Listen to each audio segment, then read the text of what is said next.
감사의 박수 하겠습니다.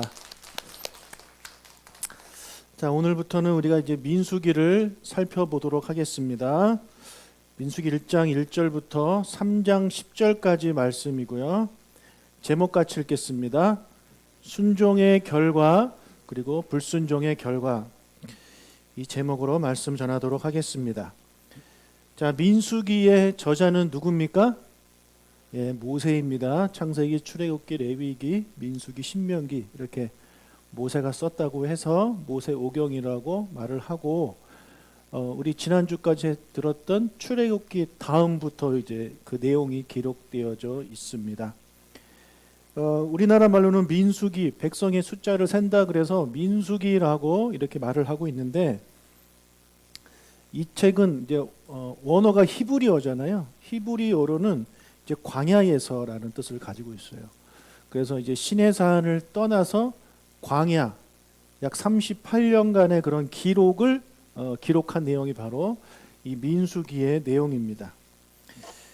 민수기에는 크게 세 가지 장소가 나오는데, 첫 번째는 시내산이 나오고요. 이제 시내산을 출발해서 광야 생활, 특히 바란 광야에 대해서 이렇게 그 장소가 나오고, 그 다음이 모압 평지입니다. 그래서 시내산, 바란 광야, 모압 평지, 이 세 장소를 이제 거쳐가면서 기록한 내용이 바로 민수기입니다. 1장부터 10장까지는요 시내산에 대한 내용입니다. 먼저 오늘 1장 1절을 같이 읽겠습니다.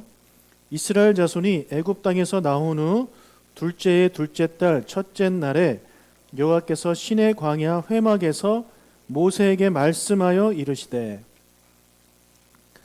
여러분, 지난주에 들은 말씀인데 퀴즈. 성막이 세워진 날이 언제입니까? 날짜로? 1월 14일은 6월절이고요. 나 진짜. 성막이 세워진 날은 1월 1일. 1월 1일이라고요. 이렇게 쉬운 거는 모르고 어려운 거 아십니까? 참. 새해 첫날에 세운 거예요. 새해 첫날. 그래서 성막 시대를 시작하는 거예요. 새해 첫날에. 의미가 있잖아요. 새해 첫날에 새로운 성막 시대를 하나님이 이제 시작하게 하신 거예요. 둘째 해 1월 1일입니다. 그리고 출애굽한 날이 첫째 해 1월 14일이고, 그래서 출애굽한 지 1년이 조금 한 2주 정도가 모자라서 성막을 세운 거예요. 그런데 지금 1장 1절을 보면 하나님이 모세한테 말씀하시는데, 날짜가 언제입니까? 둘째 해 둘째 달 첫째 날입니다. 2월 1일이죠. 그러면 성막을 세운 지 얼마나 시간이 지났습니까? 한 달 지났죠. 예. 한 달 만에 하나님이 말씀하신 거예요. 그 한 달 동안 이스라엘 백성은 성막에서 제사를 드렸겠죠. 2절부터 4절을 읽겠습니다. 너희는 이스라엘 자손의 모든 회 중 각 남자의 수를 그들의 종족과 조상의 가문에 따라 그 명수대로 계수할지니, 이스라엘 중 20세 이상으로 싸움에 나갈 만한 모든 자를 너와 아론은 그 진영별로 계수하되, 각 지파의 각 조상의 가문에 우두머리 한 사람씩을 너희와 함께 하게 하라. 자, 하나님이 인구조사를 모세한테 이제 명령하셨습니다. 몇 살부터냐면요, 남자들 20세 이상으로 합니다. 그렇게 한 이유는 전쟁에 나갈 수 있는 숫자, 즉 군사력을 알아보기 위해서입니다.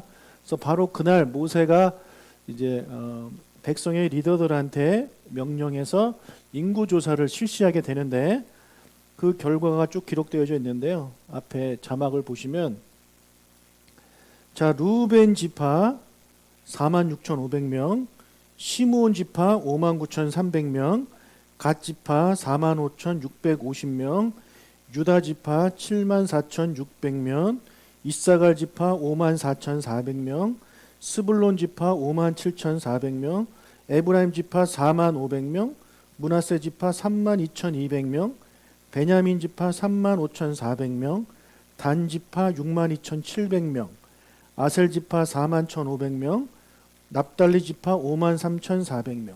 다 더하면 몇 명이요? 63,550명입니다. 자, 20세 이상 남자만 센 겁니다. 그래서 아이들과 여자들까지 다 합치면 200만 명 정도 될 것이다 라고 이제 추측을 하죠. 자, 저거 다 외우실 필요 없고요. 우리 하나만 기억했으면 좋겠습니다. 어느 지파가 가장 많은가요? 유다 지파가 가장 많습니다. 여러분, 나중에 이스라엘이 두 개 나라로 갈라지죠. 유다 지파와 그 나머지 지파. 그래서 남쪽 유다, 북쪽 이스라엘 이렇게 부르지 않습니까? 유다 지파가 나중에 유다 지파에서 누가 나옵니까? 다윗 왕이 나오고, 그리고 다윗의 후손을 통해서 메시아가 나오잖아요. 그래서 메시아가 나올 지파란 말이에요. 그래서 그런지 하나님이 큰 복을 주셔가지고 가장 숫자가 많습니다. 저 시대에는 숫자가 많은 게, 자식을 많이 낳은 게 가장 큰 복 중에 하나죠. 유다가 이 12명의 아들 중에 물론 저희 요셉이 있잖아요. 요셉이 가장 훌륭하고 가장 완벽한 그런 아들이지만 그 요셉을 제외하고 나머지 11명의 아들 중에서는 유다 지파가 가장 인정받아요. 왜요? 그 동생을 위해서 자기의 목숨을 담보로 내어놨던 모습이 있기 때문에 그렇습니다. 그 전에 요셉을 팔 때 이 유다가 앞장섰어요. 그랬던 사람이지만 그가 회개하고 돌이켜서 사람을 살리는 그런 일에 앞장섰기 때문에 하나님이 유다를 이쁘게 보셨고 유다로부터 이제 메시아가 나오게끔 그런 축복을 해주셨습니다. 그래서 숫자도 지금 제일 많게 되는 것입니다. 자, 그런데 여러분, 요셉 지파는 어디가 요셉 지파입니까? 에브라임하고 베냐민이죠. 므낫세죠. 예, 베냐민하고 므낫세예요. 합치면 72,700명 정도 됩니다. 예, 유다랑 좀 거의 비슷하죠. 자, 여기에 레위 지파는 빠졌습니다. 레위 지파가 빠진 이유는 레위 지파는 전쟁에 나가지 않기 때문에 그렇습니다. 유다 지파는 하나님을 섬기는 일을 맡았죠. 민수기 1장 47절부터 53절까지를 같이 읽겠습니다. 그러나 레위인은 그들의 조상의 지파대로 그 계수에 들지 아니하였으니 이는 여호와께서 모세에게 말씀하여 이르시되 너는 레위 지파만은 계수하지 말며 그들을 이스라엘 자손 계수 중에 넣지 말고 그들에게 증거의 장막과 그 모든 기구와 그 모든 부속품을 관리하게 하라. 그들은 그 성막과 그 모든 기구를 운반하며 거기서 봉사하며 성막 주위에 진을 칠지며 성막을 운반할 때에는 레위인이 그것을 걷고 성막을 세울 때에는 레위인이 그것을 세울 것이요 죽일지며 이스라엘 자손은 막사를 치되 그 진영별로 각각 그 진영과 군기 곁에 칠 것이나 레위인은 증거의 성막 사방에 진을 쳐서 이스라엘 자손의 회중에게 진노가 임하지 않게 할 것이라. 레위인은 증거에 대한 책임을 지킬지니라 하셨음이라.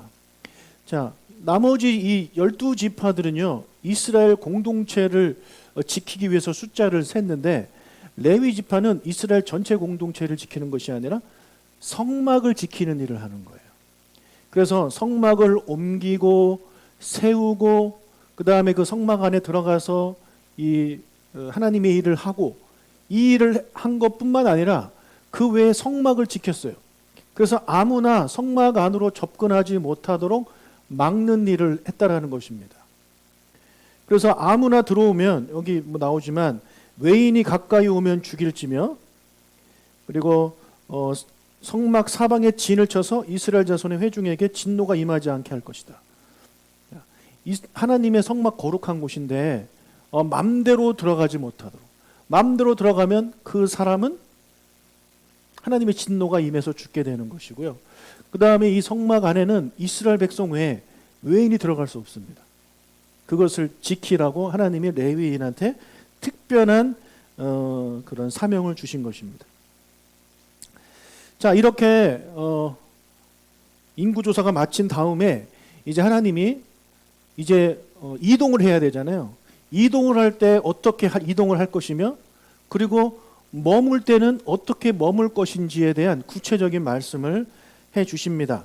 먼저 12지파, 레위 지파 빼고 12지파를 3지파씩 묶어요. 그래서 4개의 그룹으로 나누는데 각각을 이제 부대라고 이렇게 부릅니다. 성막을 중심으로 동서남북에 4개의 부대를 하나님이 배치하십니다.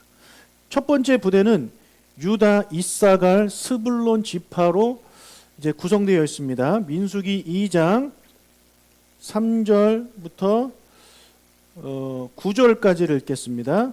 동방에 돋는 쪽에 진 7자는 그 진영별로 유다의 진영의 군기에 속한 자라.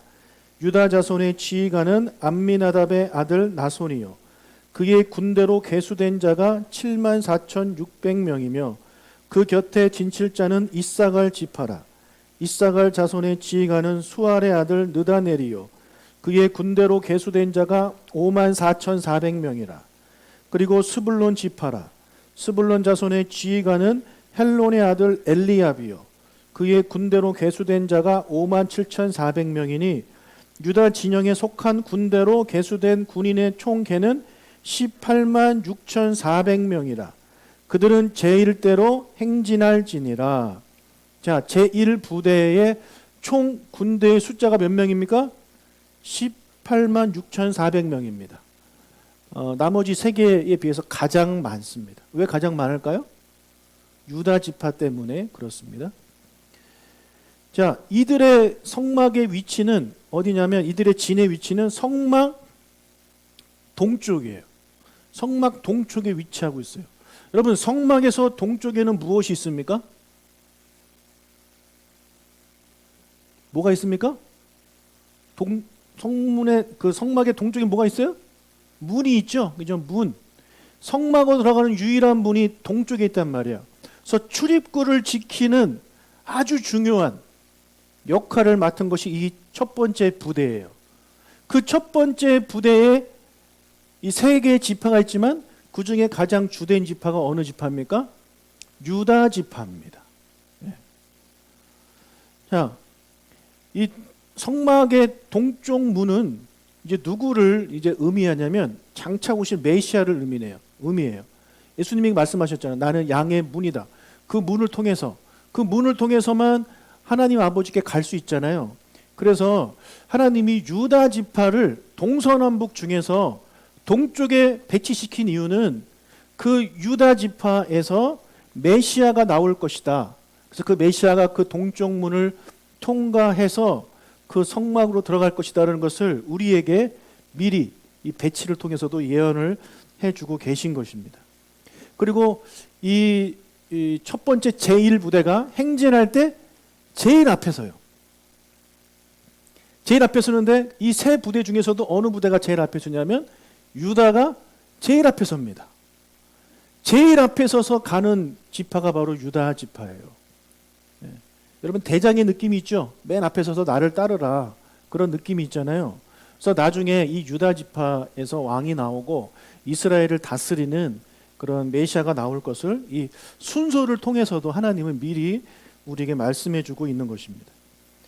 자, 제2부대는 루벤 지파, 시므온 지파, 갓 지파고 남쪽에 진을 쳤습니다. 그리고 두 번째로 행진하고 총 151,450명이에요.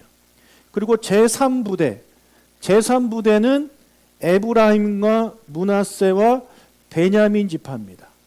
자, 이 3 지파는 공통점이 있죠. 어떤 공통점이 있을까요? 에브라임, 므낫세, 베냐민 지파. 자, 바로 라헬의 소생의 후손들입니다. 그래서 에브라임과 므낫세는 요셉의 이제 후손이고 베냐민 지파는 막내 아들 베냐민의 그런 후손들로 구성된 것입니다. 그래서 이들이 서쪽을 지켜요. 여러분, 장막이 이렇게 동에서 서로 길게 직사각형 모양인데 동쪽에는 문이 있고 서쪽에는 뭐가 있습니까? 서쪽에 뭐가 있어요? 서쪽 끝에, 가장 끝에 뭐가 있습니까? 쭉 가다 보면 지성소 나오잖아요. 그죠? 문이 있고 거기 번제단 나오고 물두멍 나오고 성소 안에 들어가서 그 안에는 지성소가 있고 지성소 안에 법궤가 있단 말이에요. 언약궤가 있단 말이에요. 그래서 이 언약궤와 가장 가까운 위치에 있는 지파가 바로 이 세 지파예요. 예. 이들도 중요한 역할을 맡았죠. 비상시에 가장 먼저 법궤를 지킬 수 있는 그런 위치. 그래서 하나님이 요셉의 지파에게 그 일을 이제 맡기신 것입니다. 자, 네 번째 부대 단, 아셀, 납달리 지파이고 북쪽에 진을 치고 마지막으로 이제 이동합니다. 숫자는 15만 7,600명이에요. 자, 이스라엘이 이제 쭉 진행할 때 1대, 2대, 3대, 4대 부대가 순서 따라 쭉 진행을 하는데 제일 앞에는 언약궤가 등장해요. 언약궤가 맨 앞에서 이제 가요. 이걸 어떤 의미가 있습니까? 하나님이 앞장서신다는 거죠. 하나님이 앞장서서 나를 따르라.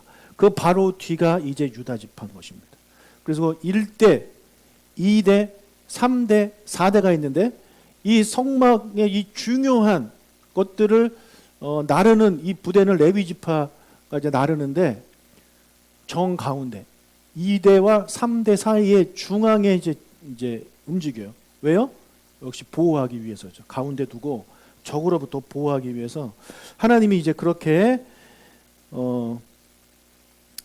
이제 명령을 내리셔서 이스라엘 백성들이 하나님의 이 명령대로 행군을 하고 진을 치고 잘했습니다. 자, 2장 34절입니다. 이스라엘 자손이 여호와께서 모세에게 명령하신 대로 다 준행하여 각기 종족과 조상의 가문에 따르며 자기들의 길을 따라 진치기도 하며 행진하기도 하였더라. 자, 그래서 이 진의 배치도요 다 기억하실 필요는 없고 기억하면 좋겠지만 동쪽에 누가 있다? 유다 지파가 있다. 요거 하나만 기억하셔도 좋을 것 같고 행진할 때 제일 앞에 선 지파가 어느 지파다? 유다 지파다. 그래서 유다 지파 3개 나오네요. 군사력이 가장 강했고 그다음에 동쪽을 지켰고 그리고 맨 앞에 서서 이제 그 행진을 하게 되는 모습을 보여줍니다. 장차 오실 메시아를 계속해서 예표하고 있는 거예요. 자, 여기까지가 1장과 2장에 대한 내용이고요. 3장과 4장은 레위 지파에 대한 좀 구체적인 내용이 나오는데 먼저 아론과 그의 아들들에 대한 내용이 나오는데 제일 앞에 이것은 뒤에서 다루겠습니다. 자, 레위 지파의 조상은 레위예요. 레위에게는 3명의 아들이 있었어요. 레위에게는 3명의 아들이 있었어요. 게르손, 고핫, 무라리 이렇게 3명의 아들이 있었는데 자, 이 세 가문의 후손들이 바로 성막과 그와 관련된 일들을 맡았습니다. 자, 이 세 가문이 이제 있을 거 아닙니까? 이 3명의 가문 중에서 여러분이 한 가문만 기억하셔도 돼요. 어느 가문일까요? 어느 가문일 것 같아요? 고핫, 예, 고핫. 많이 들어보셨죠? 그래도 고핫. 자, 레위 지파가 여러 가지 일을 맡았는데 여러분 레위 지파가 맡은 일 중에 가장 영광스러운 일은 뭘까요? 이 언약궤를 들고 나르는 거 아닐까요? 그렇죠? 여러분 언약궤 들고 싶으세요? 아니면은 무슨 집게 나부랭이 같은 거 들고 가고 싶으세요? 네, 여러분 겸손하셔서 집게를 원하시겠지만 저라면 법궤 들고 가고 싶습니다. 가장 영광스러운 일이죠. 위험하지만 영광스러운 일이에요. 그 일을 어느 자손이 맡았을까요? 고핫입니다. 고핫 자손이 맡았습니다. 언약궤뿐만 아니라 그 성소 안에 있는 핵심적인 성물들, 진설병, 등잔대 이런 것들 있잖아요. 금으로 된 것들, 아주 귀한 것들. 이것들을 나르는 역할을 한 자손이 바로 레위의 두 번째 아들 고핫의 후손들이에요. 나머지 게르손과 무라리 자손들은요, 물론 다 중요하지만 이것들에 비해 그렇게 사람들이 주목하지 않는 그런 것들이 이제 나르는 가문입니다. 자, 그렇다면서 퀴즈. 답이 나와 있군요. 모세는 어느 가문 사람일까요? 고핫입니다. 고핫이에요. 여러분 시험 이렇게 나오면 좋겠죠. 답 알려주고. 바로 고핫입니다. 그래서 하나님은 이 레위의 3명의 아들 중에 고핫이라는 아들의 후손에게 가장 영광스러운 일을 맡겨주셨어요. 가장 영광스러운 일. 게다가 숫자도 다른 두 가문에 비해 남자의 숫자도 더 많아요. 유다 지파가 그랬듯이. 이 가문도 복받은 가문이에요. 여러분, 고핫은 레위의 첫째 아들이 아닙니다. 성경에서는 첫째가 가장 복받잖아요. 그렇죠? 일반적으로. 그런데 고핫은 첫째도 아니고 둘째 아들인데 왜 이렇게 영광스러운 가문이 됐을까요? 하나님은 왜 고핫의 후손에게 이런 귀한 일을 맡겼을까요?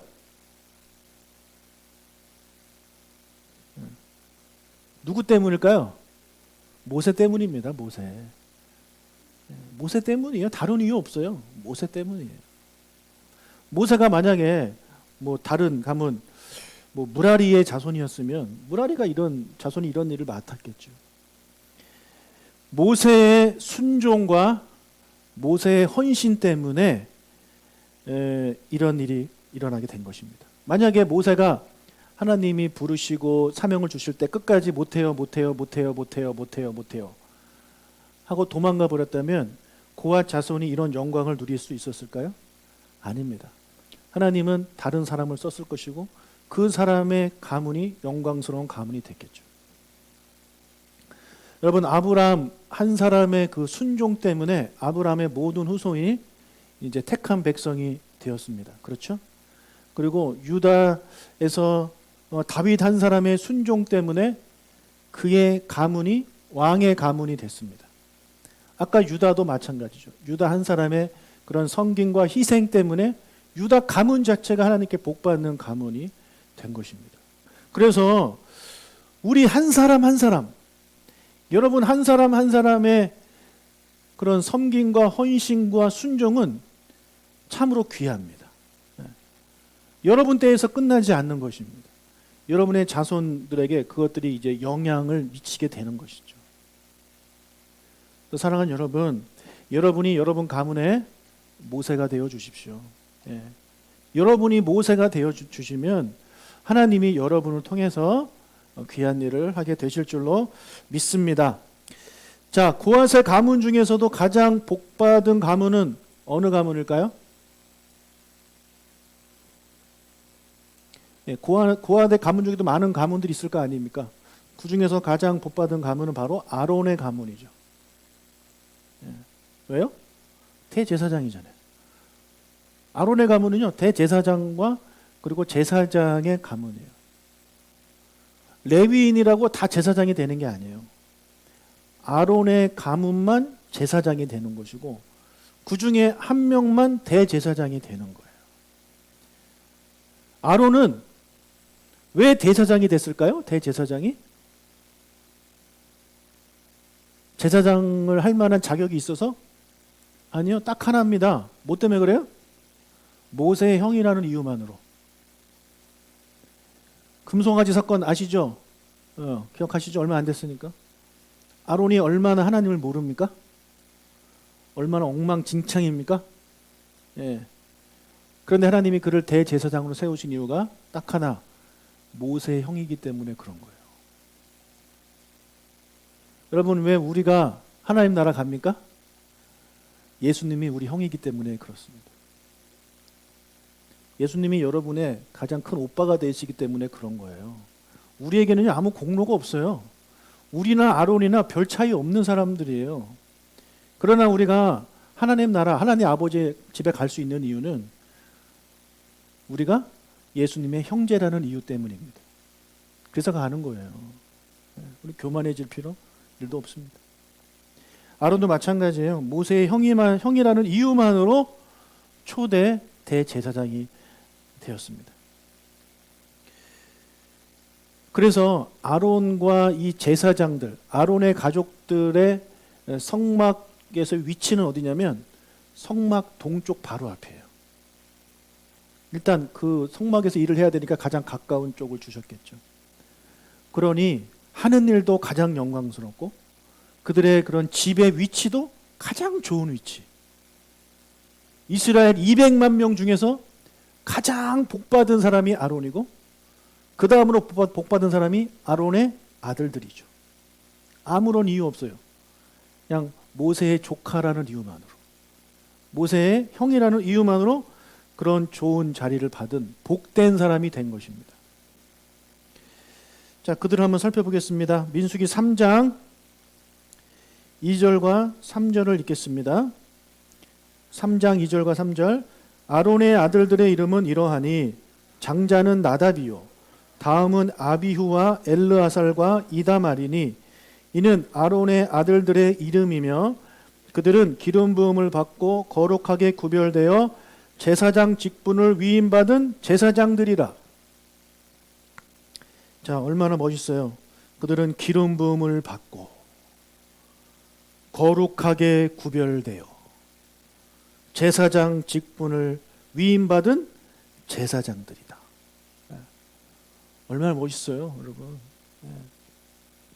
이스라엘에게 하나님이 맡겨주신 그런 많은 사역들이 있지만 이들이 받은 사역이 가장 멋진 사역 아닙니까?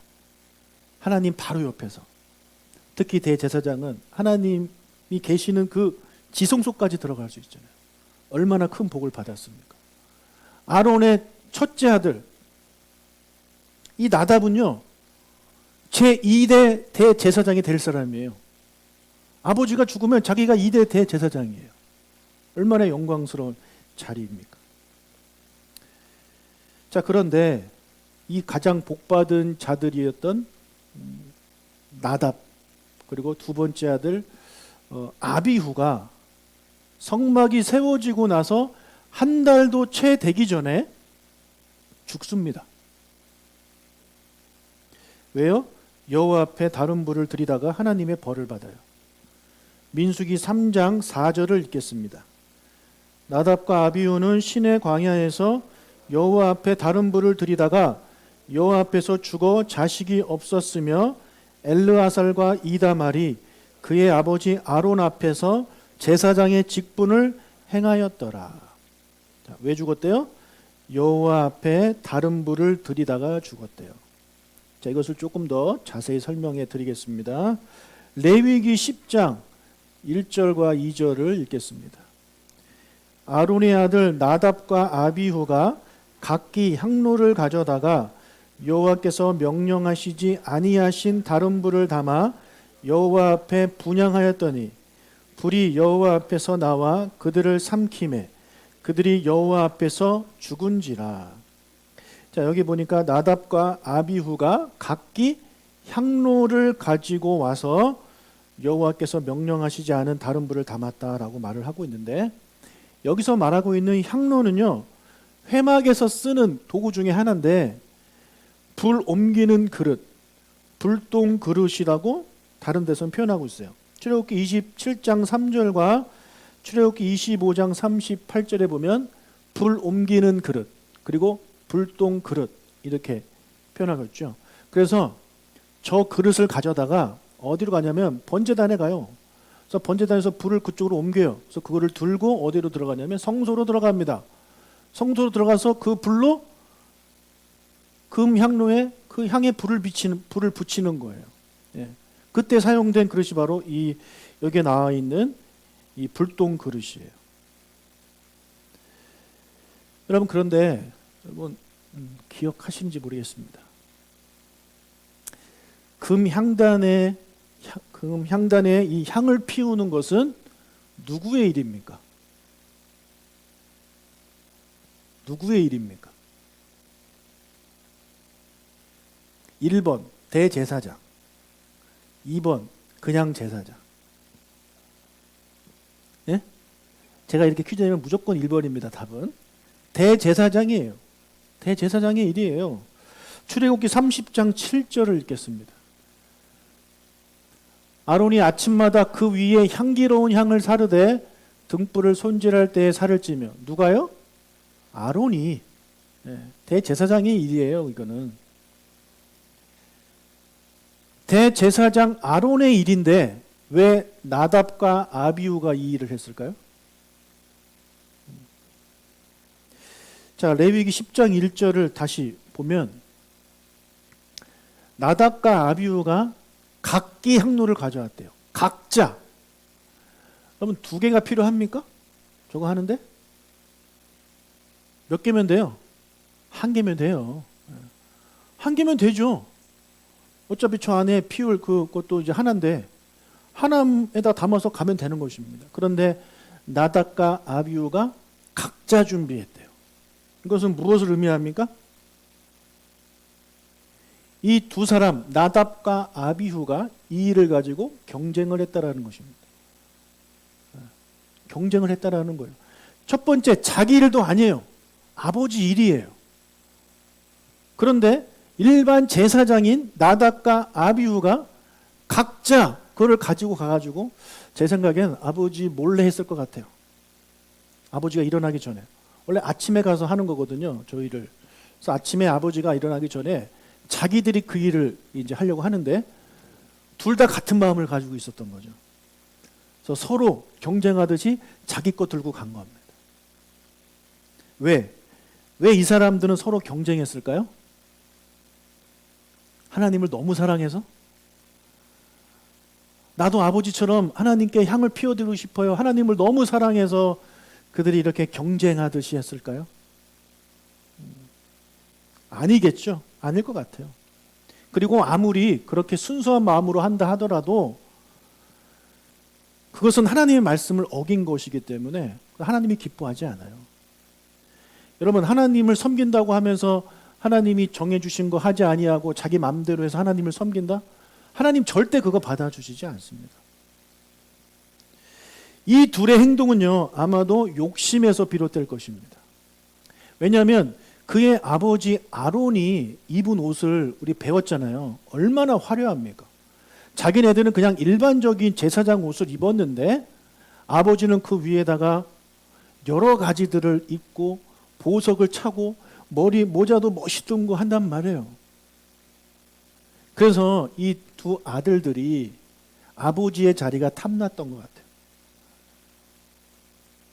그 자리가 탐나니까 그 자리에서만 할 수 있는 일을 자기들이 하려고 했던 거죠. 월권에 지금 도전한 것입니다. 이들은 나중에 시간이 지나면 아버지 아론이 죽으면요, 나답 같은 경우에는 자기가 대제사장이 돼요. 기다리면 되는 거예요. 둘째, 아비후야 그렇다 쳐요. 왜냐하면 형이 있으니까. 형이 나보다 오래 살면 나는 못 해보고 죽는 거 아닙니까? 그러나 최소한 나답은요, 기다리면 돼요. 그런데 동생이 그 자리를 이제 뺏으려고 한다는 것을 알았는지 이제 둘이 서로 각기 경쟁을 지금 하고 있는 것이죠. 그래서 결국에 그들의 마음속에 이 욕심으로부터 시작돼서 하나님 아버지를 섬기는 것이 하나님을 위해서가 아니라 자기들을 위해서, 자기들의 위치, 자기들의 그런 권력을 위해서 하나님을 섬기는 일을 이들이 열심히 하려고 했다는 거죠. 그래서 그런 모습을 보고 하나님께서 이들을 죽이십니다. 여러분, 우리가 성경을 읽다 보면 가끔 하나님이 좀 과격하게 행동하실 때가 있어요. 여러분, 아나니아 삽비라가 죽었잖아요. 헌금을 하나님께 드린다고 해놓고 일부를 숨겼는데 죽었단 말이에요. 그들한테는 하나님이 회개할 기회도 안 주셨어요. 바로 죽이십니다. 왜? 뭐 그렇게까지 하실까라는 생각이 들어요. 지금 나답과 아비후도 마찬가지예요. 뭐 이렇게까지 하셔? 좀 지적하고 회개하게 하시면 좋을 텐데, 우리 그런 생각이 드는 경우가 성경 읽다 보면 중간중간 나와요. 하나님이 왜 그렇게 하시느냐? 하나님이 어떤 새로운 시대를 시작하실 때 항상 그러십니다. 새로운 시대를 시작하실 때 적극적 그 전적인 순종을 하지 않는 자들을 하나님은 벌 내리세요. 가장 대표적인 게 아담과 하와예요. 그럼 아담과 하와가 선악과 따먹은 거 뭐 사람을 죽인 것도 아니고 선악과 따먹는 그 말 안 들은 거 가지고 하나님이 그렇게까지 왜 하실까라고 우리 생각할 수 있는데, 아니요. 지금 하나님이 천지를 만드시고 새로운 시대를 시작하셨잖아요. 첫 번째 사람들이란 말이에요. 근데 그들이 하나님의 말씀을 어겼어요. 하나님 바로 징벌하시는 거예요. 지금 성막 시대가 열렸죠. 새로운 시대가 시작됐단 말이에요. 근데 새로운 시대가 시작돼서 한 달도 채 되기 전에 완전 초반에 이 제사장들이 하나님의 말씀 어기고 하나님이 명령하시지 않은 불을 가지고 제사를 드립니다. 하나님이 바로 처벌하시는 거예요. 그리고 시간이 좀 지나서 교회 시대가 시작됐어요. 성령이 임하셔가지고 교회 시대가 시작됐는데 그 교회 시대가 시작되자마자 아나니아 삽비라 사건이 일어난 것입니다. 하나님 바로 이제 벌을 내리시는 거예요. 새로운 시대를 시작할 때 처음에 잘 시작해야 되잖아요. 그 질서를 무너뜨리고 하나님의 계획을 망치려고 하는 자들에게는 하나님이 성경을 통해서 읽어보면 바로 벌을 내리세요. 오늘 이 나답과 아비후도 마찬가지입니다. 여러분, 모세의 순종을 통해서 이 나답과 아비후는요 가장 복된 가문에서 태어났어요. 한 게 아무것도 없는데 모세를 통해서 그들이 이런 큰 복을 받았단 말이에요. 그런데 이 나답과 아비후는 불순종을 통해서 죽임을 당합니다. 그래서 그들은 자식도 없이 죽어요. 결혼을 했는지는 모르겠지만 자식이 없이 죽어요. 그러니까 그의 가문이 완전히 자기 떼에서 끊어져 버린 것이죠. 순종의 결과로 복된 가문이 되었는데 불순종의 결과로 그 복된 가문이 완전히 없어져 버리는 그런 일이 오늘 성경에서 우리에게 보여주고 있는 것입니다. 여러분, 모세가 하나님께서 자신을 이제 애굽으로 보내실 때 싫어하다가 마지막에 순종해서 가잖아요. 그때 모세가 이런 생각을 했을까요? 내가 이렇게 순종해서 하나님 말씀에 순종하면 하나님이 내 자손들을 복 주실 거야. 그거 기대하고 그가 갔을까요? 자기가 순종함으로 자기 형이 대제사장이 되고 자기 조카들이 제사장 가문이 되고 레위 지파들이 이런 일을 맡게 되는 것을 모세는 생각하고 갔을까요? 아니요. 모세는 가기 싫었잖아요. 억지로 간 겁니다. 억지로 가는 사람이 뭐 그런 걸 기대해요. 그냥 가는 거죠. 그러나 그가 순종했을 때 그가 생각지도 못했던 놀라운 복들을 그를 통해서 레위 지파에게 주셨고, 특별히 그의 고아세 후손들, 그 중에서도 자기 아버지의 후손들한테 큰 복을 주셨단 말이에요. 기대하지 않았지만, 생각하지도 않았지만. 우리가 하나님의 말씀에 순종하며 살아갈 때 여러분, 우리가 이런 것들은 일단 기대를 하시지 마시기를 바랍니다. 내가 순종하면 하나님이 이런 복을 주시겠지 라는 기대는 여러분 일단 버리세요. 그거 버리시고 그냥 순종하십시오. 그러면 하나님이 나중에 어떻게 해서든지 어떤 복을 우리에게 내려주실지 우리는 모르잖아요. 그러나 분명한 것은 뭐냐면 내가 기대한 것보다는 훨씬 더 좋은 것을 주신다는 거죠. 내가 생각지도 않았던 것을 주신다는 거죠. 그러니 여러분 기대하지 마시고요. 그냥 순종하시길 바라요. 그러나 한 가지 이것만 우리가 기억했으면 좋겠어요. 내가 순종하지 않을 때 나 때문에 이 축복의 통로가, 축복의 흐름이 끊어져 버린다. 이거는 우리가 기억해야 됩니다. 내가 순종함으로 어떤 복이 오겠지를 기대하시지 마시지만, 그러나 내가 순종하지 않고 불순종할 때 나 때문에 하나님으로부터 우리 가문에 흘러들어오는 그런 축복의 통로를 내가 끊어버릴 수 있다 라는 사실을 우리가 믿는다면 우리의 행동에 조금 더 조심하게 되지 않을까요? 순종하는 모습을 우리가 가지려고 노력하지 않을까요? 사랑하는 여러분, 모세와 같이 순종하는 우리가 되시길 바라고, 혹시 나답과 아비후처럼 복된 가문에 태어나서 이제 모태신앙으로 자라는 그런 귀한 복을 받았음에도 불구하고 내가 순종하지 못함으로 말미암아 나의 후손, 나의 자녀들이 하나님의 자녀로부터 멀어지고 끊어져 버리는 그런 일들이 여러분 때에 일어나지 아니하도록 여러분은 모세와 같은 분들이 되시기를 주님의 이름으로 축복합니다. 아멘. 우리 옆 사람과 인사할까요? 모세가 되어 주십시오.